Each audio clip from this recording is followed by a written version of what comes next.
क्या सच में एक जादुई पेंसिल पकड़ते ही कोई भी दुनिया की सबसे परफेक्ट ड्राइंग बना सकता है? जरा सोचिए। आज हम एक ऐसी ही मजेदार कहानी में चलने वाले हैं, वो भी बिल्कुल उसी अंदाज में जिसे बचपन में हम सर्दियों की रातों में रजाई के अंदर छुपकर दादी नानी से जादुई कहानियां सुना करते थे। ये कहानी है पिंटी की, जो एक बहुत ही अजीब सी परेशानी में फंसा था। एक ऐसी परेशानी जो शायद हम सबने बचपन में झेली है। आखिर ये ड्राइंग करना कभी कभी इतना नामुमकिन सा क्यों लगता है? पिंटी को भी बिल्कुल ऐसा ही लगता था। उसे स्कूल जाना, बाहर मैदान में दौड़ना, दोस्तों के साथ खेलना सब बहुत पसंद था। लेकिन आर्ट क्लास, उफ, उससे सख्त नफरत थी। जब भी पेंसिल उठाता कुछ ना कुछ गड़बड़ हो ही जाती। कभी रंग बाहर तो कभी सीधी लाइन टेढ़ी। निराश होकर वो अक्सर पेपर मरोड़ता, हाथ झटकता और हार मान लेता था। लेकिन फिर एक दिन सब कुछ बदल गया। पिंटी को रास्ते में एक बहुत ही अजीब लेकिन बेहद सुंदर सी पेंसिल मिली। उसके रंग इतने प्यारे थे कि पिंटी खुद को रोक ही नहीं पाया। उसने सोचा, चलो एक गोल घेरा यानी एक सर्कल बनाते हैं। हमेशा की तरह सर्कल बहुत ही टेढ़ा मेढ़ा बना। गुस्से में वो उस पेंसिल को कचरे के डिब्बे में फेंकने ही वाला था कि तभी अचानक एक ऐसा ट्विस्ट आया जिसकी उसने सपने में भी उम्मीद नहीं की थी। अचानक उसी पेपर से एक अजीब सी फनी और तीखी आवाज आई। अरे सुनो, मुझे ऐसे ही अधूरा छोड़कर जा रहे हो क्या? कम से कम मेरी 2 आंखें तो बना दो यार। जरा सोचिए, एक बेजान ड्राइंग खुद बात कर रही है। पिंटी तो बिल्कुल सदमे में आ गया। उसे अपनी आंखों और कानों पर यकीन ही नहीं हो रहा था। वो पेपर को ऐसे घूर रहा था जैसे कोई भूत देख लिया हो।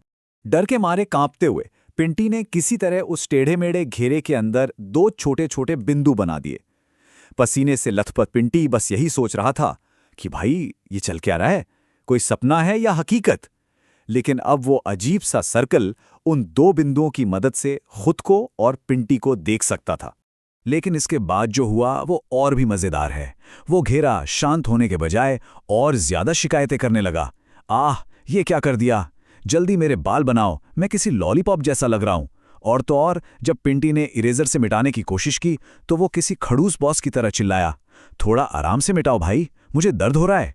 ये सब इतना अजीब और मजाकिया था कि पिंटी की सारी घबराहट छूमंतर हो गई।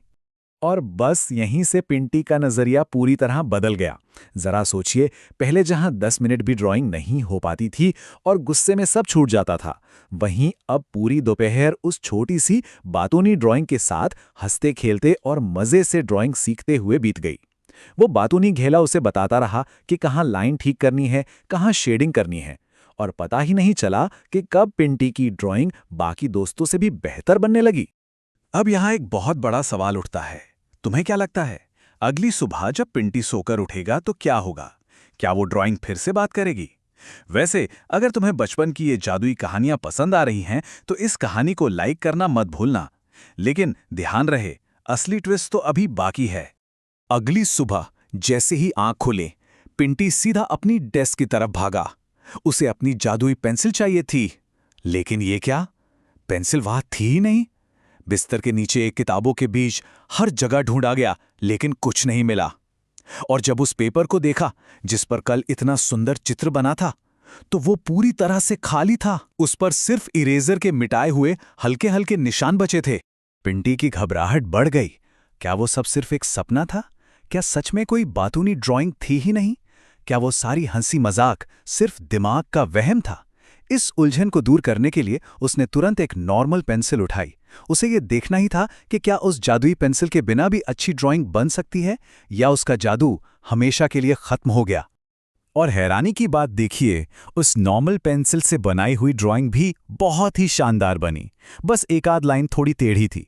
लेकिन पिंटी के दिमाग में अब भी उस छोटी फनी ड्राइंग की आवाज गूंज रही थी, जो कह रही थी, अरे मेरे दोस्त, थोड़ा और अच्छे से बनाओ, मैं पार्टी में ऐसे बनकर नहीं जा सकता। इस बार एक सुकून भरी मुस्कान के साथ पिंटी ने बिना किसी गुस्से के मजे से उन गलतियों को खुद ही ठीक कर लिया। तो यहां समझने वाली सबसे अहम बात यह है कि असली जादू उस पेंसिल में बिल्कुल नहीं था। असली जादू तो इस बात में था कि पिंटी ने हार नहीं मानी। उसने बहुत सारी प्रैक्टिस की और सबसे बड़ी बात, उस पूरी प्रोसेस को एंजॉय किया। जब किसी भी काम को मजे लेकर बिना चिढ़े किया जाता है ना, तो जादू अपने आप होने लगता है। ये बात सिर्फ ड्राइंग के लिए नहीं बल्कि जिंदगी के हर एक काम पर लागू होती है। अगर हम बिना सीखे कोई शॉर्टकट ढूंढते हैं तो हम आगे नहीं बढ़ पाते। लेकिन अगर हम गुस्से और चिड़चिड़ाहट को छोड़कर मजे से बार बार कोशिश करें तो किसी भी चीज में माहिर बन सकते हैं, फिर चाहे वो गणित के मुश्किल सवाल हों या साइकिल चलाना सीखना। इस पूरी कहानी का बेहतरीन निचोड़ आप इस मजेदार सी लाइन में याद रख सकते हैं। कोई जादुई छड़ी नहीं, कोई गुप्त मंत्र नहीं, बस मजे से प्रैक्टिस करो और सब होगा सही। ये एक ऐसी बात है जो हर मुश्किल काम को आसान बना सकती है। आप जरा सोचिए, अगर आपकी बनाई हुई ड्राइंग अचानक बोलने लगे तो आप क्या करेंगे? डरकर भाग जाएंगे या उससे बातें करके कुछ नया सीखेंगे? वैसे आपको क्या लगता है, इस कहानी में असली कमाल किसने किया? उस गायब हो जाने वाली पेंसिल ने या खुद पिंटी ने? अपने जवाब नीचे कमेंट्स में जरूर शेयर करें। अगर ये कहानी आपके दिल को छू गई हो और बचपन की वो प्यारी यादें ताज़ा हो गई हों, तो इसे अपने दोस्तों, परिवार और खास तौर पर बच्चों के साथ ज़रूर शेयर करें। माता-पिता इस कहानी का इस्तेमाल बच्चों को प्रैक्टिस का असली मतलब समझाने के लिए कर सकते हैं। और हाँ, ऐसी ही मज़ेदार और नॉस्टैल्जिया से भरी कहानियों के लिए सब्सक्राइब करके हमारा साथ ज़रूर दें। सीखते रहें और हमेशा मज़े करते रहें।